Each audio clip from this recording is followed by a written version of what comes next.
again, everybody. It's Kevin Knessa coming to you live from the newsroom of The Observer and TheObserver.com on this, the 25th day of February in the year 2025. Sure hope you're enjoying your Tuesdays no matter where it is you are in the country. Here in the Northeast, a gorgeous day, really. 56 degrees on the 25th of February. Don't get that too often. So hope you're enjoying it. And if you're outside, enjoying the outdoors, and if you haven't been outside yet, get outside when you get a chance, because it is just beautiful out there. And as you do each and every Tuesday, you welcome me into your home so that I can bring you this week's news. But of course, before we do that, we'll welcome in Melanie Ryan, who is watching us maybe from the Greeks. I don't know if she's still at the Greeks, but she was just a little while ago. So, Melanie, thank you very much. And to anybody who's watching in the background, we thank you as well.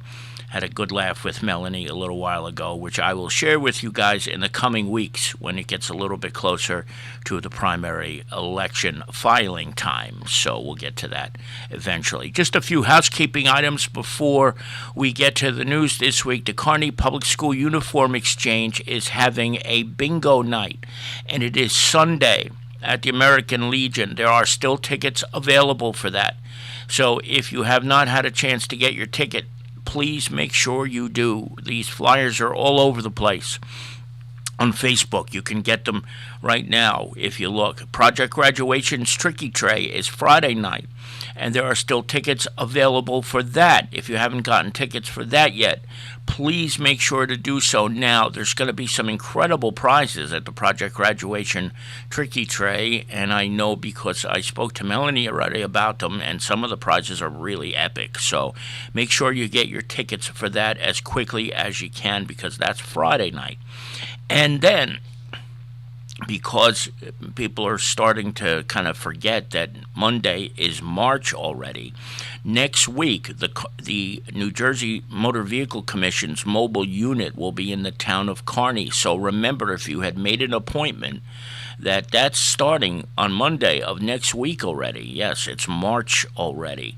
So that starts on Monday, runs through Friday. A lot of appointments were taken. I know that, at least for the Real ID. Those were all filled. So if you did make an appointment earlier on, it was probably a couple of weeks ago that you did so, don't forget that is coming up on Monday and runs through all of next week. So it just kind of snuck up upon us here that Monday is March the 3rd already. So don't forget, that is coming up. Now, this week's edition of The Observer.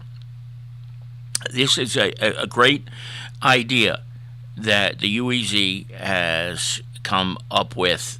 And what they're going to do is they're going to have a walking tour of some of the historical sites on Midland Avenue and some of the eateries along Midland Avenue. It's a good way to get people out and into some of the businesses of this town. Now, the only issue that we see here is that it is happening on a date when there are some other big things going on.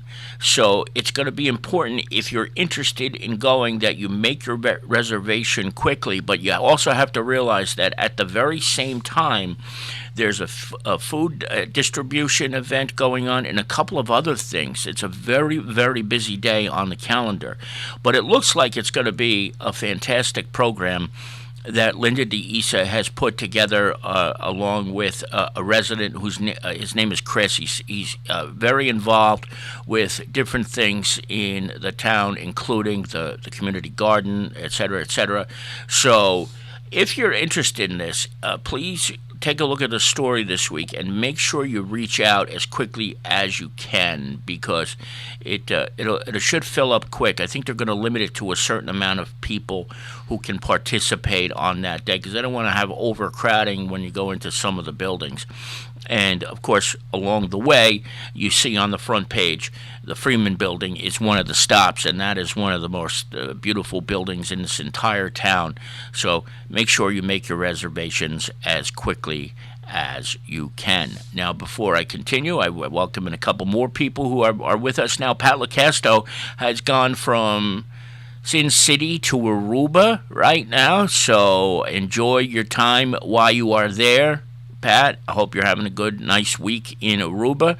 Manny Ventoso is also with us. Good afternoon, brother. Good to see you. And, of course, Mayor Dan Pronti, the mayor of North Arlington, is also here with us.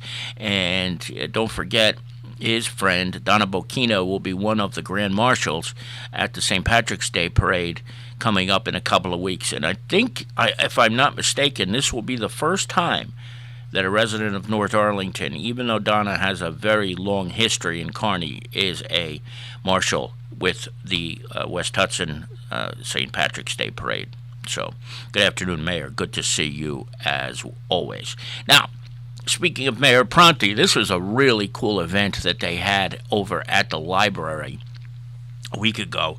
And you don't see penguins walking around libraries. You don't see penguins walking around many places where it's not very, very cold. But the North Arlington Public Library had Jenkinson's Pier from Point Pleasant, a couple of their employees, bring a penguin for a presentation at the library.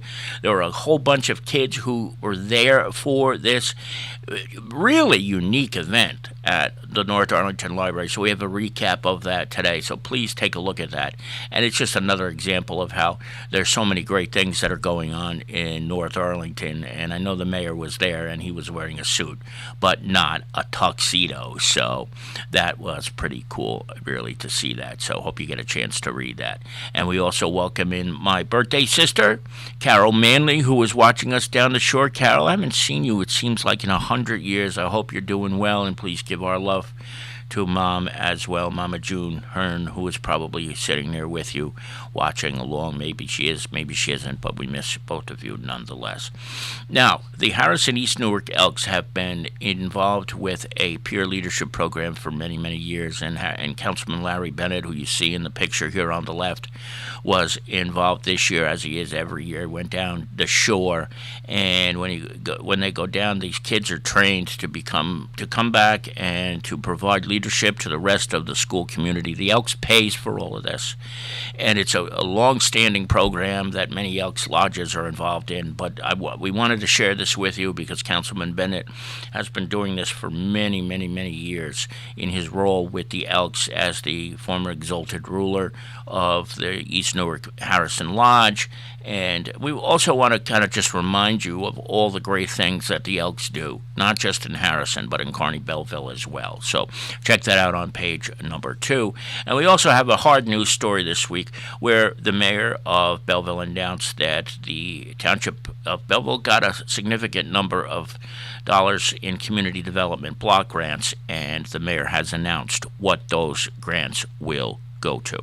This is the blotter this week, but we've talked about this a few times. There was that interesting arrest where a woman was hurling racial epithets and sexual epithets at Detective Jordy Jean, and there's another entry in there with that, but we've talked about this already. But check it out if you haven't read the actual blotter on page number 3. Hudson County Community College, believe it or not, is now at the highest enrollment level in its history.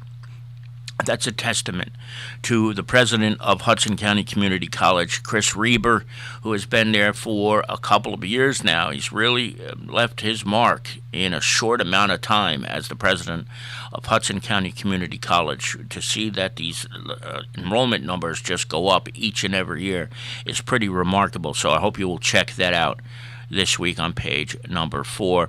A lot of things that are going on. Some of the things that I just mentioned to you are in the news briefs as well, so there are details in there and ways for you to figure out how to get there and attend them over the weekend.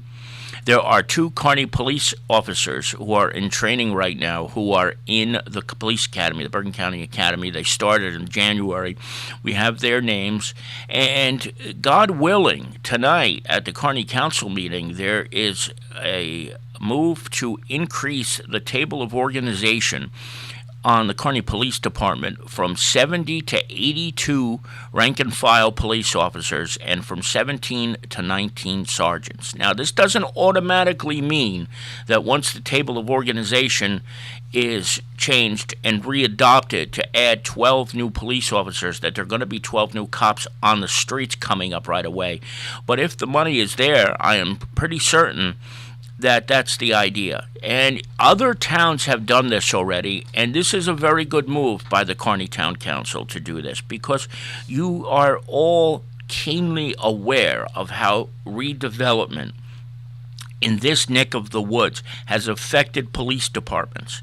And in Harrison and in East Newark and in North Arlington, the table of organizations have all grown because they need to adapt to the bigger populations of people with so many different housing developments. Kearney is finally following suit. So when all is said and done, I think the idea will be that there will be up to 12 new police officers who are hired. When that happens is another story, but we're at the stage right now where it can happen, because this ordinance will be introduced tonight, and then once that takes place, they will see what happens. Now, Melanie said something in there about attrition. Attrition is when people leave. But there are 12 new spots here. So I don't know if attrition is, unless it's when they're promoted, but that doesn't make any sense. So we'll see what happens, because they're going to need to fill 12 unused positions that are not there right now. So we'll see when the time comes, but I don't see how that would be going through attrition. Now, this is the sports section this week. Jason has 3 stories, including a whole bunch of stuff on wrestling. And also an athlete of the week. This is Sam Mayer. She is from Lyndhurst High School. Please check that out. And then, of course, as we do each and every week, there are 2 pages of classifieds. So check those out if you're looking for a place to rent, or if you need a job, anything of that nature. We have you covered in this week's edition of The Observer. And believe it or not, that's it for now. I want to thank each and every one of you who are here today. It's good to see you, Melanie. Carol, thank you very much. She said she'll be up here this week. Hope I get to see. I know it's not going to be easy, but I hope if you get a chance, you could just pop your head in even for a few minutes. Mayor Pronti, Manny Ventoso, and Pat Locasto, and anybody watching in the background, thank you very much for popping on and joining us today. Well, don't forget, we'll be back 1 week from today. Or if any other news breaks during the course of the week, we will join you live with it as it happens. From the newsroom of The Observer and TheObserver.com, Kevin Knessa signing off for now, and we hope to see you back here again very, very soon. Take care, everybody. Enjoy the rest of your day. Get outside. Enjoy this weather. Bye.